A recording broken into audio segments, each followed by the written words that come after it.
नमस्कार।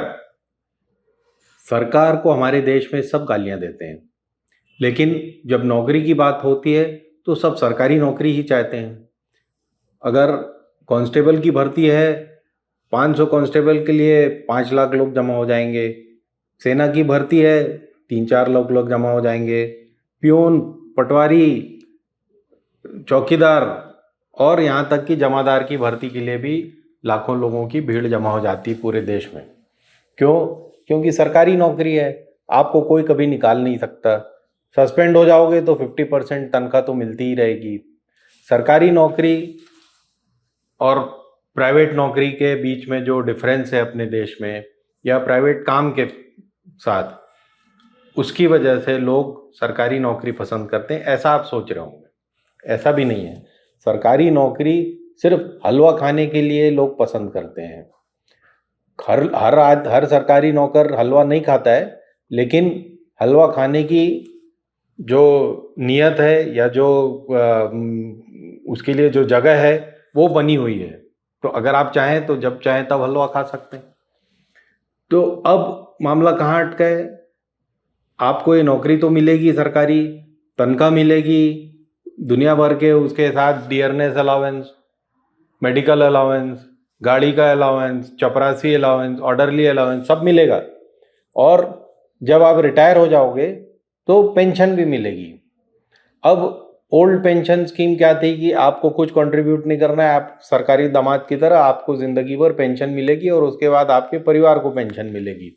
यानी आपका 50%, यानी अगर आप अपने रिटायरमेंट के समय 50,000 रुपये आपकी आखिरी तनख्वाह थी, जो कि आजकल किसी की नहीं होती, ज़्यादातर लोगों की उससे ज़्यादा हो गई है, लेकिन मान लें कि 50,000 आपकी आखिरी तनख्वाह थी, तो उसका 50% प्लस डियरनेस अलाउंस, यानी डियरनेस अलाउंस करीब 20-30% भी होता है, तो वो आपको हमेशा मिलेगा ज़िंदगी भर। तो कौन नहीं चाहेगा सरकारी नौकरी? अब अपने देश में कितने सरकारी नौकर हैं? 1-2 करोड़ सेंट्रल गवर्नमेंट में है और 1-2 करोड़ सारे स्टेट गवर्नमेंट्स को मिलाकर होंगे।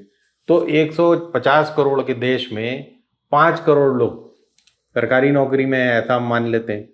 एग्जैक्ट फिगर्स आप गूगल कर लें, लेकिन हम ऐसा मानते हैं कि 5 करोड़ लोग मान लीजिए सरकारी नौकरी में, उन पर डिपेंडेंट, और इंटू 5 कर लीजिए तो 25 करोड़ लोग। तो 125 करोड़ लोग इस देश में, ना उनको सैलरी मिलती है, ना अलाउंसेस मिलते हैं, ना हलवा खाने की कोई तरकीब है। वो सबके बाद पेंशन की तो आप भूल ही जाओ। अब ओपीएस और एनपीएस के बीच बड़ा, मतलब ओल्ड पेंशन स्कीम और न्यू पेंशन स्कीम के बीच बड़ा जद्दोजहद हुई। 2004 के बाद वाले कर्मचारी और कर्मचारी नेता और ऑफिसर सब उद्वेलित हो गए कि हमारी पेंशन कहाँ जाएगी, ये तो हम जिंदगी भर खाएंगे, उसके बाद पेंशन भी तो खाना है हमें, तो वो कहाँ जाएगी। तो बड़े आंदोलन हो रहे थे और सब दुनिया भर का।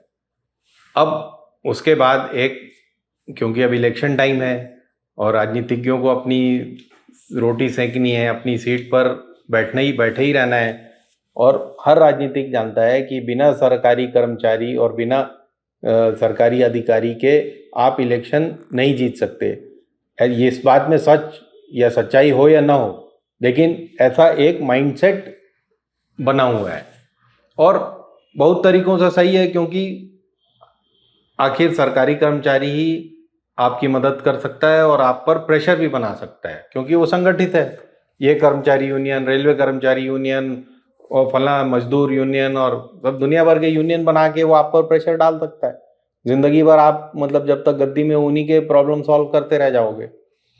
तो हुआ ये कि अब हड़बड़ी में पिछले हफ्ते 3-4 दिन पहले मोदी गवर्नमेंट ने एक नया फॉर्मूला निकाल लिया कि हम एक यूनिफाइड पेंशन स्कीम लाते हैं, यूपीएस। तो यूपीएस में क्या है? यूपीएस में सब माल मसाला डाल दिया है कि 10% आप डालोगे अपनी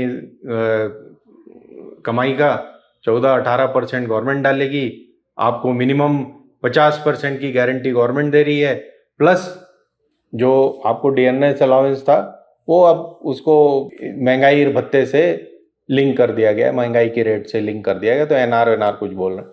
खैर, मुद्दे की बात यह है कि आप जिंदगी भर खाओ, उसके बाद पेंशन भी खाओ।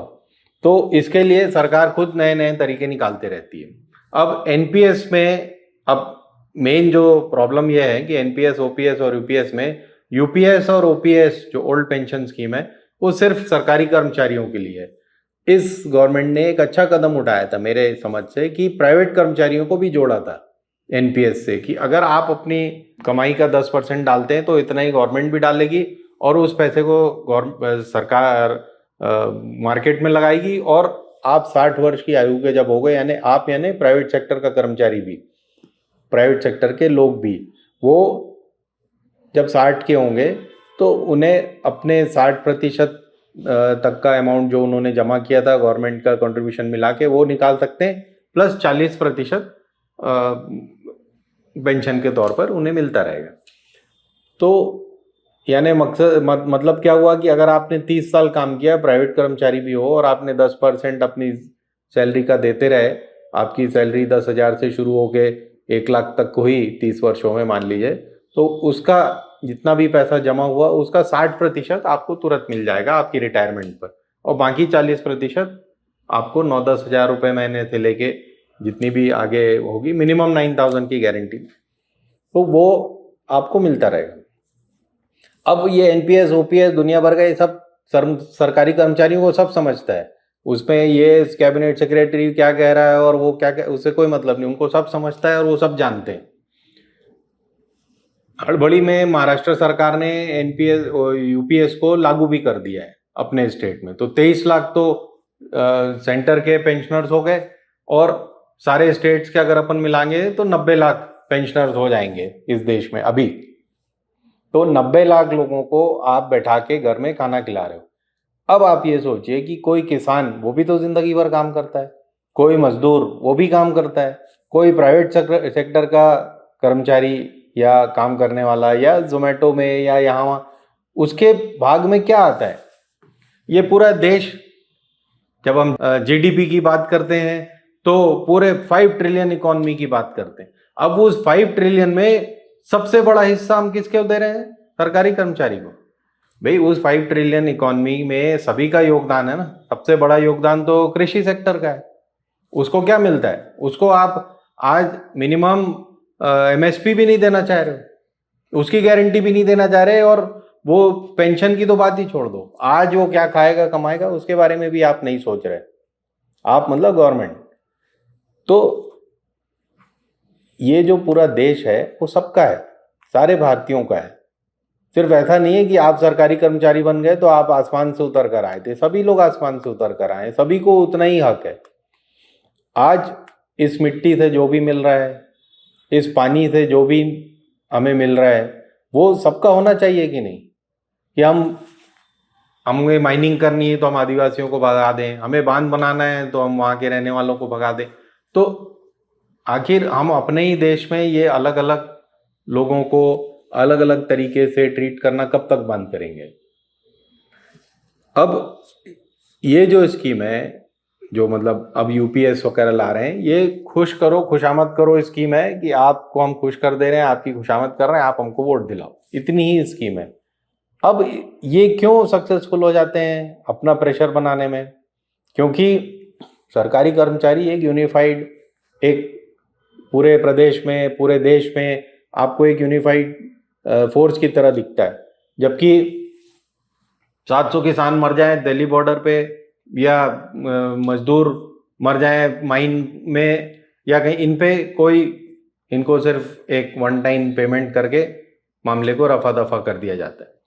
तो हमें क्या तकलीफ है? जब अगर कोई भी सरकार कुछ भी न्यू पेंशन लागू करेगी तो विरोधी उसका इनको भड़काएंगे, सरकारी अफसरों को, और अगर ये लागू कर देंगे तो वो भड़काएंगे।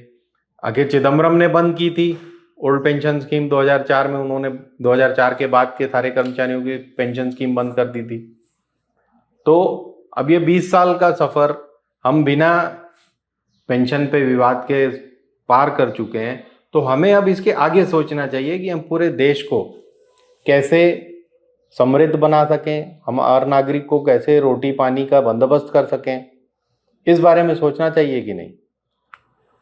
पेंशन अच्छी चीज़ है, अगर ये वोट और ये सबका दबाव नहीं बनता तो ये जो महिला निधि मिल रही है, बहनों को निधि मिल रही है, और आपके खाते में जो पैसे जा रहे हैं 1,000 रुपये 1,200 रुपये जो भी, और जो मकान बनाने के लिए 2-4 लाख रुपए मिल रहे हैं, ये भी नहीं मिलते।